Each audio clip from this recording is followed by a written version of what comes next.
రెండు దొంగలైనా కలిపి ఒక చెట్టు అనుకుంటే ఈ 6 సంవత్సరాల్లో 5-6 సంవత్సరాల్లో 1,30,000 ఎర్రచందనం చెట్లు అడ్డగోలుగా నరికేశారు. ఇది మనకి ఆన్ రికార్డు మనకు ఉంది ఇప్పుడు. సో నేను మిగతా అధికారులందరితో మాట్లాడుతున్నప్పుడు దీని విలువ ఎంత ఉండొచ్చు అంటే యాజ్ ఆన్ నౌ మార్కెట్లో ఇప్పుడున్న 40 లక్షల టన్ను అనుకుంటే, మెట్రిక్ టన్ను అనుకుంటే దాదాపు 2,000 కోట్ల నుంచి 5,000 కోట్లు ఇప్పుడు మనకు ఉన్నది. అసలు ఇది పట్టుకున్నది ఎంత ఉంటుందంటే దీనికి కనీసం 2 నుంచి 3 దాకా ఉంటుంది అనేది ఒక అంచనా కింద మన అధికారులు చెప్తా ఉన్నారు. సో దీన్ని బట్టి మీరు అర్థం చేసుకోవచ్చు, ఒక క్లోజ్ టు ఒక 8,000 to 10,000 crores వర్త్ ఎర్రచందనం ఇక్కడ స్మగ్లింగ్ చేయబడింది. సో నేను ఛార్జ్ తీసుకున్న తర్వాత ముందస్తుగా ఏం చేశాను, ఏంటి ఇష్యూస్ ఉన్నాయంటే మేము కర్ణాటక రాష్ట్రానికి వెళ్ళి మాట్లాడుతున్నప్పుడు అంటే ఎంత అలసత్వంతో ఉన్నాం అని చెప్పడానికి 140 కోట్ల ఎర్రచందనం దొంగలు కర్ణాటక అటవీ శాఖ అధికారులు స్వాధీనం చేసుకున్నారు. దాన్ని వాళ్ళు అమ్మేశారు. అది నేను కుంకి ఏనుగుల కోసం వెళ్ళి వాళ్ళతో ఇంటరాక్షన్లో వాళ్ళు థ్యాంక్స్ చెప్తున్నాను, మీకు థ్యాంక్స్ చెప్పాలి, మాకు మీ వల్ల మాకు 140 కోట్లు మా అటవీ శాఖకి వచ్చినాయి అని. ఏంటి వచ్చినాయి అంటే మీరు కొట్టేసిన ఎర్రచందనం, మీ స్మగ్లర్లు కొట్టేసిన ఎర్రచందనం దొంగలు మేము ఇక్కడ పట్టుకుని దాన్ని వేలం పాటలు అమ్మేసి మాకు 140 కోట్లు వచ్చిందని. అంటే దీనికి అప్పుడున్న మంత్రులు కానీ ఒక్కరు కూడా బాధ్యత తీసుకోలేదు. ఈరోజు దాన్ని పొలిటికలైజ్ చేయడానికి కూడా పెద్ద ఎక్కువ మాట్లాడే దాని గురించి, ఎందుకంటే జరిగిపోయిన దాని గురించి మనం ఏం చేయలేం, కానీ ఏం కరెక్షన్స్ చేయాలి భవిష్యత్తులో అనే దాని మీద ఉంది. దీంట్లో కూర్చోబెట్టి ఎస్పీ సుబ్బారెడ్డి గారి నేతృత్వంలో టాస్క్ ఫోర్స్ పనిచేస్తూ ఉంది, రెడ్ శాండర్స్ని ట్యాకిల్ చేసే టాస్క్ ఫోర్స్. దీని గురించి కూర్చోబెట్టి అటవీ శాఖ అధికారులతోటి కానీ అండ్ టాస్క్ ఫోర్స్ అధికారులందరితో కూర్చోబెట్టి 5 జిల్లాల ఎస్పీలతో కూర్చొని మాట్లాడాము. ఇప్పుడు దాకా ఒక రివ్యూ మీటింగ్ చేశాం. అంటే ఈ మీటింగ్ తాలూకు ఇంటెన్షన్ ఏంటంటే ఎంత స్మగ్లింగ్ జరిగింది, ముందు ఎంతసేపు ఎర్రచందనం జరిగింది, ఎర్రచందనం స్మగ్లింగ్ జరిగింది అని ద వాల్యూమ్ ఆఫ్ స్మగ్లింగ్ ఎంత ఉంది, ఎన్ని దొంగలు ఉన్నాయి మీరు ఊహించుకోండి. 2,60,000 దొంగలు అంటే 1,30,000 పచ్చని చెట్లు ఇప్పుడు ఈరోజు మన కొట్టేస్తే వచ్చినాయి. దీనికి కొన్ని లక్షల చెట్లు కొట్టేస్తుంటారు, కానీ ఇంకో 2 లక్షలు అదనంగా కొట్టింటారు, కానీ తక్కువ క్లోజ్ టు అనదర్ ఒక 1.5 to 2 lakh చెట్లు కొట్టేస్తుంటారు. ఇది మనకి అందరిని లెక్క. ఇది ఇప్పుడు అన్నీ వెళ్ళి లోపలికి వెళ్ళి చూస్తే పెద్ద చెట్లు ఏం లేవు, అన్నీ కొట్టేసిన చెట్ల తర్వాత పక్క నుంచి వచ్చే మొలకలు కొంచెం పెద్దగా అయినాయి. కానీ సో ఎర్రచందనం, ఇది ప్రత్యేకించి ఎర్రచందనం శేషాచలం అడవులకే వెంకటేశ్వర స్వామి వెలిసిన ఈ ప్రాంతానికి ఎందుకు ప్రసిద్ధి అంటే ఇది ఆయనకి గాయం తగిలి ఆయన రక్తం నుంచి వచ్చింది. అందుకే దానికి ఆయన రక్తం కింద పడింది కాబట్టి ఆ రక్తాన్ని వృధా పోనివ్వటం ఎందుకని చెప్పి దానిని ఆయన ఎర్రచందనంగా చేశారనేది ఇది మన శాస్త్రాలు చెప్తా ఉంటాయి. సో ఎర్రచందనం అనేది అంత ప్రాశస్త్యం దాన్ని. దాన్ని జస్ట్ ఏదో మనం కూర్చొని ఒక చెట్టు అని కాదు, ఇట్స్ ఒక దీనికి ఒక డివైన్ యాంగిల్ ఒకటి ఉంది. సో ఇవన్నీ దృష్టిలో పెట్టుకుని మనం కాపాడుకోవాల్సిన అవసరం, ఎందుకంటే ఒక్కొక్క చెట్టు ఇట్ క్రియేట్స్ ఒక బయోడైవర్సిటీ, ఒక ఎకో సిస్టమ్ క్రియేట్ చేస్తుంది.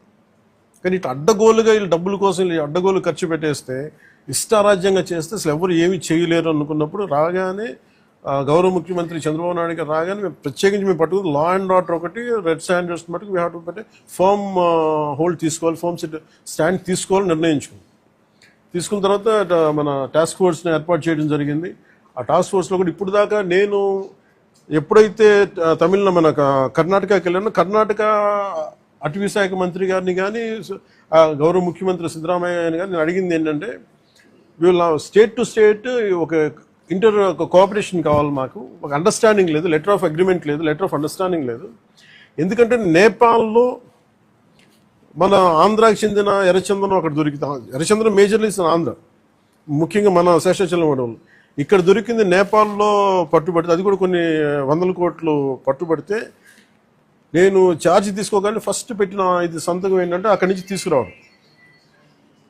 అంటే అది ఏముందంటే కంట్రీకి అండర్స్టాండింగ్ ఉంది. అంటే వేరే కంట్రీలో ప్రొడ్యూస్ అయిన ఉత్పత్తి అయినది ఏదైనా సరే అక్కడ దొరికితే అది మేము తిరిగి తీసుకురావచ్చు అనేది అది ఒక ఇంటర్పోల్లో లేదంటే ఒక బిట్వీన్ కంట్రీస్ ఉన్న ఒక అండర్స్టాండింగ్ ఉంది.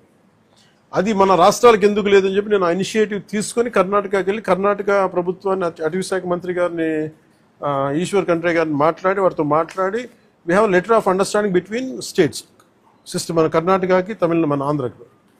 అలాగే మనకి భూపేంద్ర యాదవ్ గారి దగ్గరికి వాళ్ళకి ఏం చెప్పారంటే ఇది మీరు అన్ని స్టేట్స్కి మీరు అప్లై చేయండి మీరు అని ఆ రోజు కోరితే తర్వాత రిపీటెడ్ మీటింగ్స్ జరిగినాయి, 2-3 మీటింగ్స్ జరిగినాయి. 5 మీటింగ్స్ తర్వాత నౌ అగ్రిమెంట్ అంటే ఏ స్టేట్లో ఆంధ్రప్రదేశ్ తాలూకు ఎర్రచందనం దొరికినా కానీ మనకి ఆ స్టేట్ మనకు తిరిగి అప్పగించేస్తుంది. అది ఎన్డీఏ ప్రభుత్వం తీసుకొచ్చిన ఇనిషియేటివ్. సో దాని ద్వారా ఎస్పీ గారు తన టాస్క్ ఫోర్స్ నిపించి ఎంతమందిని సార్ మనం కెన్ గివ్ ద డీటెయిల్స్? లేదు అంటే మిగతా రాష్ట్రాల్లో ఎంత పట్టుకున్నాం కదా, ఒక కిన్ని కేసులు క్లోజ్ టు రీసెంట్గా సార్ గుజరాత్ రాష్ట్రము, తర్వాత ఢిల్లీ, కర్ణాటక, తమిళనాడు రాష్ట్రాల నుంచి దాదాపుగా ఈచ్ రాష్ట్రం నుంచి 4 to 5 tons ఆఫ్ ఎర్రచందనాన్ని మనం సీజ్ చేసి మళ్ళీ వెనక్కి తీసుకురావడం జరిగింది సార్. దాదాపు ఒక 30-40 crores ఉంటుంది కదా, 25 to 30 crores. 25 to 30 crores ఉంటుంది. At the same time 149 persons other states ఏంటి అదర్ స్టేట్ అఫెండర్స్ అందరినీ కూడా ఎన్బిడబ్ల్యూసీకి ఎగ్జిక్యూట్ చేసి అరెస్ట్ చేయడం జరిగింది సార్. తర్వాత ఈ మధ్యకాలంలో మనం టాస్క్ ఫోర్స్ 83% కన్విక్షన్ని మనం రీచ్ అవ్వడం జరిగింది సార్. అలాగే ప్రత్యేకించి ఉమ్మడి కడప జిల్లా ముఖ్యంగా 2-3 జోన్స్లో చాలా విపరీతంగా జరుగుతుంది. అంటే అది చాలా అసలు విలువైన వుడ్, అది అసలు ఆ సిస్టమ్ అంతా ఆ అడవికి చాలా అవసరం. అది ఒకటి నేను గవర్నమెంట్ మన డిపార్ట్మెంట్ ఫారెస్ట్ డిపార్ట్మెంట్ అధికారులతో కూడా చెప్పింది ఏంటంటే మొన్న రివ్యూ మీటింగ్లో కూడా ప్రత్యేకించి పేషి నుంచి నేను మాట్లాడుతుంది, ఎర్రచందనం ఏదన్నా సరే మిగతా అవసరాలకు కావాలంటే తోటల్లో పెంచుకోవచ్చు, ఫార్మ్స్లో పెంచుకోవచ్చు, మేబీ అది వాళ్ళు వాడుకోవచ్చే. కానీ ఇది మటుకు ఈ అడవులకే పరిమితం అయి ఉండాలి, ఎందుకంటే ఈ ఎకో సిస్టమ్ని ఈ బయోడైవర్సిటీని కాపాడేది మొక్క. సో అందుకని దీని మీద ప్రత్యేకించి మేము శ్రద్ధ తీసుకుంటా ఉన్నాం.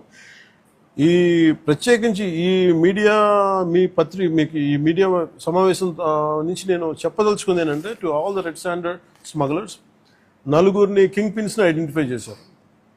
ఇట్స్ వాళ్ళని ఎలా పట్టుకోవాలి, ఏం తీసుకురావాలంటే దాని మీద చెప్పే కాదు కాబట్టి అవి టాస్క్ ఫోర్స్ కానీ state police and with help of forest department దాన్ని తీసుకెళ్తారు ముందుకి. కానీ రెడ్ శాండర్స్ ఇది వెంకటేశ్వర స్వామి గాయం నుంచి పుట్టిన చెట్టు. ఇది సెంటిమెంటల్గా దయచేసి దీన్ని శేషాచలం అడుగుల్లోని ఎర్రచందనాన్ని దయచేసి ఎవరు కొనగండి. That's my first appeal. 2, ఎవరైనా సరే ఉపాధి లేక మీకు ఏదైనా కొట్టేస్తుంటే కన్సర్న్ కలెక్టర్ దగ్గరికి వెళ్ళండి, లేదా కన్సర్న్ లీడర్స్ దగ్గరికి వెళ్ళండి.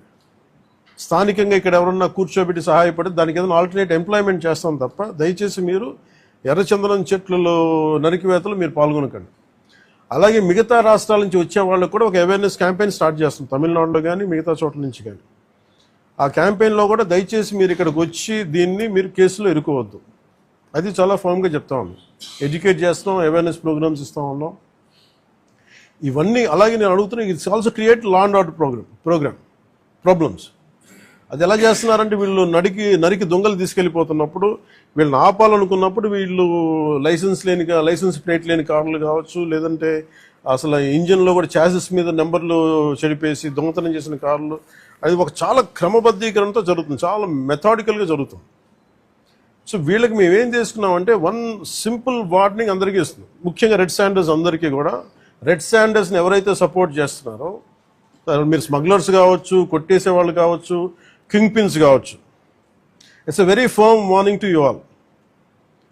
ఆపరేషన్ కగార్ లాంటిది ఎక్స్ట్రీమ్ లెఫ్ట్ వింగ్ ఎక్స్ట్రీజంని హ్యాండిల్ చేయగలిగినప్పుడు ఈ కంట్రీ, ఒక ఐడియాలజికల్ బేస్డ్ ఉన్న వాళ్లే కూర్చోబెట్టి కష్టమైపోతుంది లొంగిపోతున్నప్పుడు మిమ్మల్ని తాట తీసి కూర్చోబెట్టేస్తాం స్మగ్లర్లందరినీ. It's just a political will అంతే.